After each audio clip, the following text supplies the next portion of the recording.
जैसा कि हमने पिछले एपिसोड में देखा कि 9 डीमंस यूनफे को अपनी चेन से कैद करने की कोशिश कर रहे थे, पर यूनफे ने अपनी गॉड बॉडी की मदद से उनकी चेन्स को तोड़ दिया था। यूनफे ने अपनी मैजिकल आई की मदद से 9 डीमंस को बुरी तरह से घायल करके मार दिया था। 7 गार्ड्स भी यूनफे पर अटैक करने के लिए आ रहे थे, पर जुएई ने अपनी स्नो ब्लेड की मदद से उनकी बॉडी को फ्रीज करके उन्हें मार दिया था। कि युआन ने वहाँ मौजूद एल्डर्स और यंग मास्टर को यूनफे को मारने के लिए कहा था। वो सब उसे मारने की कोशिश कर रहे थे, लेकिन यूनफे ने अपने साथियों के साथ मिलकर उन सबको हरा दिया था। अपने साथियों के हार जाने के बाद भी किन युआन खुश हो रहा था, जिससे सब हैरान हो गए थे। अचानक हॉल में स्मोक आ गया था, जिसकी वजह से सब लोगों को चक्कर आने लग गए थे। इससे यूनफे और उसके साथियों को भी चक्कर आ रहे थे। फिर अब हम यूनफे को देखते हैं। उस स्मोक की वजह से उसे और उसके साथियों को काफी चक्कर आ रहे थे। उस स्मोक की वजह से वहाँ मौजूद एल्डर्स को काफी परेशानी हो रही थी और उन्हें समझ में आ जाता है कि स्मोक पॉइजन है। एक एल्डर कहते हैं कि इस स्मोक को स्मेल करके मुझे लग रहा है कि ये सॉफ्ट मसल्स लीव्स का पॉइजन है, जो बहुत ही ज्यादा खतरनाक होगा। वो एल्डर की युआन से पूछते हैं कि आखिरकार तुमने हमें ये सॉफ्ट लीव से पॉइजन क्यों दिया है? हमने तुम्हारा क्या बिगाड़ा था जो तुम हमारे साथ ये सब कर रहे हो? किन युआन जोर जोर से हंसने लगता है और एल्डर से कहता है कि तुम बहुत ही ज्यादा स्मार्ट हो, तुम्हें इस पॉइजन के बारे में पता चल ही गया। तुम सही कह रहे हो, ये सॉफ्ट मसल्स लीव्स के पॉइजन का स्मोक है और तुम इसका मुकाबला नहीं कर सकते हो। यहाँ तक कि अगर गोल्डन एलिक्सिर रियल्म का कोई कल्टिवेटर इस पॉइजन स्मोक को इनहेल कर ले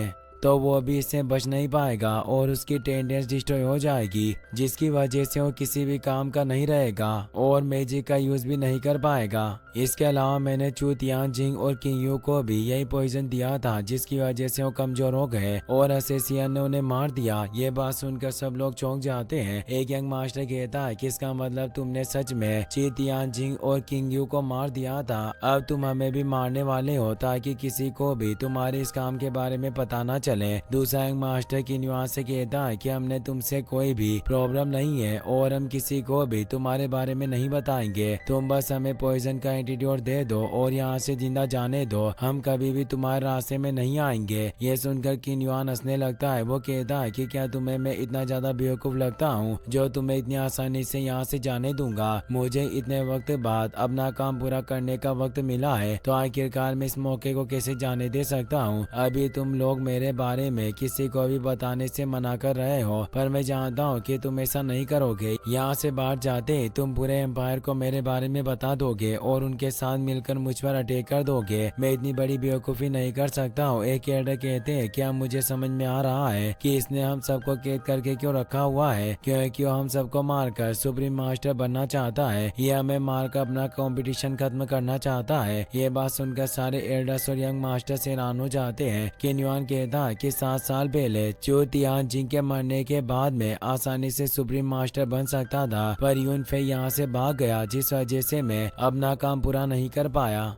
मैंने नहीं सोचा था कि 7 साल निकलने के बाद मुझे ये मौका दोबारा मिलेगा और मैं सुप्रीम मास्टर बन जाऊंगा। गॉड हमेशा मेरी मदद करते हैं और मुझे कल्टिवेशन के पीक पर पहुंचाना चाहता है, इसीलिए उन्होंने यूनफे को मेरे पास भेज दिया ताकि उसकी 6 आर्म्ड गॉड बॉडी को लेने के बाद मैं सुप्रीम मास्टर बन जाऊं। मैंने तुम सब लोगों को अपने प्लान के बारे में बता दिया है, तो अब मैं तुम्हें जिंदा नहीं रख सकता, वरना मुझे फ्यूचर में परेशानियों का सामना करना पड़ेगा। उन मुसीबतों से बचने के लिए आज मैं तुम सबको मार दूंगा और अपना काम पूरा कर लूंगा। ये सब बातें सुनकर यूनफे कहता है क्या आखिरकार तुमने सब लोगों के सामने इस बात को मान लिया कि तुमने मेरे पेरेंट्स को पॉइजन दिया था और असेसिन के साथ मिलकर उन्हें मरवाया था? किन युआन कहता है कि अब इस बात से कोई फर्क नहीं पड़ता कि सब लोगों को मेरे बारे में पता चल गया। तुम सब लोगों की बॉडी में सॉफ्ट लीव्स का पॉइजन चला गया है, जिस वजह से तुम्हारी पावर बहुत ही कम हो गई है। भले ही तुमने सुप्रीम मास्टर को कल्टिवेट किया है और तुम टैलेंटेड हो, पर अपनी इस हालत के साथ तुम मेरा मुकाबला नहीं कर सकते हो। यहाँ तक कि तुम्हारे डेढ़ तियानवे एम्पायर के टॉप मार्शल आर्टिस्ट में से एक थे, मगर फिर भी वो इस पॉइजन से खुद को नहीं बचा पाया और उसकी भी एनर्जी खत्म हो गई, जिसकी वजह से वो असेसिन का सामना नहीं कर पाया और बुरी मौत मारा गया। आज इन सब लोगों के साथ तो मैं भी खत्म कर दूंगा, जिससे 93 एम्पायर से चू फैमिली का नामो निशान मिट जाएगा। लेकिन अगर तुम मेरी बात मानकर मुझे 6 आर्म्ड गॉड बॉडी दे देते हो, तो मैं अपने पुराने रिलेशन के लिए तुम तुम्हें छोड़ देता हूँ। इससे यूनफे को बहुत गुस्सा आता है। वो कहता है कि तुमने मेरे पेरेंट्स को मार दिया और यूनहाई मैनर पर कब्जा कर लिया,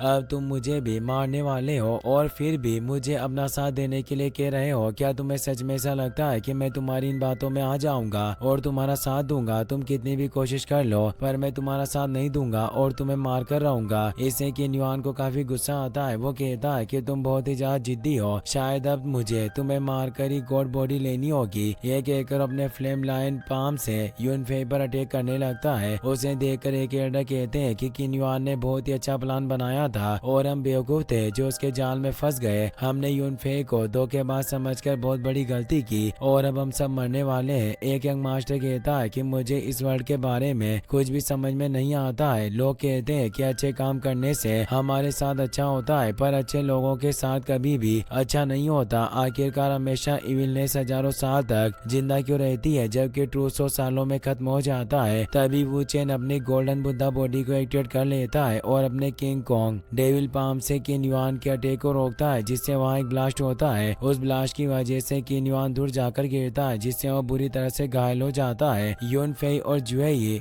नॉर्मल हो जाते हैं। उन्हें देखकर सब हैरान हो जाते हैं। किन युआन पूछता है कि क्या तुम लोगों पर पॉइजन का कोई असर नहीं हो रहा? यूनफे कहता है कि क्या तुम्हें सच में ऐसा लगता है कि मैं बिना किसी तैयारी से तुमसे बदला लेने के लिए यहाँ आऊंगा? मुझे पता था कि तुम सॉफ्ट रिलीज पॉइजन का यूज करोगे, इसीलिए हम पहले से ही एंटीडोट लगा कर आए थे। इससे किन युआन हैरान हो जाता है। वो कहता है कि सॉफ्ट मसल रिलीज पॉइजन को मैंने खुद अपने हाथों से बनाया है, मेरे अलावा किसी के पास भी इसका एंटीडोट नहीं है। तो आखिरकार तुम्हें इसका एंटीडोट कहाँ से मिल गया? जो यही कहती है कि तुम बहुत ही बड़े बेवकूफ हो, ये सिर्फ एक सॉफ्ट मसल लीव्स का पॉइजन है, इसका एंटीडोट बनाना हमारे यंग मास्टर के लिए मामूली बात है। हमारे यंग मास्टर हर्बल लॉर्ड के स्टूडेंट हैं। इस छोटे से तियानवे एम्पायर में शायद ही कोई ऐसा पॉइजन होगा जिसे हमारे यंग मास्टर ठीक नहीं कर सकते या उनके पास एंटीडोट ना हो। उनके पास हर पॉइजन का एंटीडोट है। किन युआन यूनफे से कहता है कि पिछले 7 सालों में तुमने काफी एक्सपीरियंस बढ़ा लिया है। यूनफे कहता है कि ये सब फालतू की बातें मत करो और मुझे बताओ कि तुम्हारे अलावा किसने मेरे पेरेंट्स को मारा था? किन युआन जोर जोर से हंसने लगता है। वो कहता है कि इससे कोई फर्क नहीं पड़ता है कि तुम कितने टैलेंटेड या पावरफुल हो, भले ही तुम अपने पेरेंट्स की साथ का बदला लेने के लिए अपनी जान भी गंवा दो, पर फिर भी तुम उनका मुकाबला नहीं कर पाओगे। तभी वॉल के पीछे से कोई आदमी पॉइजन नीडल से उन पर अटैक कर देता है। जुएई अपनी सोट की मदद से नीडल से बचती है और वू चेन अपने साथियों की मदद से वहाँ एक शील्ड बना लेता है जिससे यूनफे नीडल से बच जाता है। लेकिन किन युआन उस नीडल्स की वजह से नहीं बच पाता और उसकी बॉडी में चली जाती है। वहाँ मौजूद कुछ लोगों की बॉडी में वो नीडल्स घुस जाती है जिसकी वजह से उनकी डेथ हो जाती है। जो ही नीडल से अटैक करने वाले आदमी को देख लेती है और तेजी से हॉल से निकलकर उसके पीछे चली जाती है। वो चेन किन युआन को चेक करके यूनफे से कहता है कि मर चुका है और मुझे लगता है कि किसी ने जानबूझकर ये सब किया है ताकि हम इसके बॉस के बारे में पता न चले। यूनफे कहता है कि भले ही उन लोगों ने किन युआन को मार दिया है पर मैं उन्हें नहीं छोड़ूंगा और उन्हें ढूंढकर अपने पेरेंट्स की डेथ का बदला लूंगा। जो ही वहाँ आ जाती है वो यूनफे से कहती है कि मैं नीडल से अटैक करने वाले आदमी के पीछे गई थी। वो 3 लोग थे जिन्हें ब्लैक ड्रेस पहनी हुई थी और वो सब एनर्जी स्टेज के कल्टिवेटर थे। मैंने अपनी शेडो बटरफ्लाई उनके पीछे भेज दी है पर मुझे समझ में नहीं आ रहा कि आपने उन्हें इतनी आसानी से यहाँ से जाने क्यों दिया। मैं अकेले उन तीनों को हरा सकती थी तो उन्हें भागने देने से क्या फायदा? यूनफे कहता है कि अगर हम उन्हें पकड़ लेते तो हमें उनके बॉस के बारे में पता नहीं चलेगा। अगर तुम उन्हें पकड़ भी लेती तो हमारे पूछताछ करने से पहले ही वो सब सुसाइड कर लेते। अब हमने उन्हें छोड़ दिया है तो दोबारा मुझे मारने के लिए आएंगे और उनकी मदद से हम उनके बॉस के बारे में पता लगा लेंगे। ये सब बातें छोड़ो और इन लोगों को यहाँ से जाने दो। जो ये कहती है कि इन लोगों ने हमें मारने की कोशिश की है तो आखिरकार हम इन्हें इस तरह से कैसे छोड़ सकते हैं? वो चेन कहता है कि अगर हमने इन्हें जाने दिया तो सब लोगों को आपके बारे में पता चल जाएगा और उस सुप्रीम मास्टर बनने के लिए आपको मारने की कोशिश करेंगे। यूनफे कहता है कि तुम फिक्र मत करो, मुझे कुछ नहीं होगा और पावरफुल लोगों की असलियत जानने के लिए हमें सब करना होगा। वहाँ मौजूद एल्डर्स और यंग मास्टर्स ठीक हो जाते हैं। वो सब यूनफे की तारीफ करने लगते हैं। जो यही कहती है कि सब बकवास करना बंद करो और चुपचाप यहाँ से चले जाओ। अगर मुझे गुस्सा आ गया तो मैं तुम्हें जिंदा नहीं छोड़ूंगी। ये बात सुनकर वो सब लोग वहाँ से भाग जाते हैं। वो चेन उन नीडल्स को देखकर बताता है कि कि नीडल्स पर लगे पॉइजन को ब्लैक थ्रेड स्नेक और ग्रीन स्नेक फ्रूट की मदद से बनाया गया है। इसके अलावा किन युआन के पास कोई खास चीज नहीं है। यूनफे कहता है कि अब हमें इन सब चीजों को भूलकर सिर्फ जुएई की शैडो बटरफ्लाई के सिग्नल का इंतजार करना है। जैसे ही हमें उन ब्लैक ड्रेस वाले लोगों के बारे में पता चल जाएगा, हम आगे का काम शुरू कर देंगे। रात को यूनफे अपने साथियों के साथ यूनहाई पवेलियन के गुआनयून पवेलियन में जाता है, जहां उसके पेरेंट्स पर अटैक हुआ था और उनकी डेथ हो गई थी। यूनफे अपने पावर का यूज करके पास्ट को देखता है जब उसके पेरेंट्स पर अटैक हुआ था। तियानजिंग किंग यू से कहता है कि ब्रदर फेंग ने मुझे जिनशियो गॉड के रेजिडेंस पर जाने का इनविटेशन भेजा है और मैं गोल्डन एलिक्सिर की परफेक्ट स्टेज में जाने के बारे में सोच रहा हूँ। किंग यू कहती है कि उन्होंने तुम्हें जिनशियो गॉड रेजिडेंस में बुलाया है, पर वो बहुत ही ज्यादा खतरनाक है। उस वक्त हम 30 लोग वहाँ गए थे, जिनमें से सिर्फ 7 लोग बचकर वापस आए। यूनफे अभी भी काफी छोटा है, अगर हमें कुछ हो गया तो उसका फ्यूचर बर्बाद हो जाएगा। तियानजिंग कहता है कि फेंग ने मुझे बहुत बार इनवाइट किया है और इस बार मैं उसे मना नहीं कर सकता। वो भी अपनी वाइफ को बचाने के लिए सब कर रहा है। सर्वेंट किन युआन वहाँ आता है और उन दोनों को चाय पिलाता है। इसी के साथ ये एपिसोड यहीं पर खत्म हो जाता है।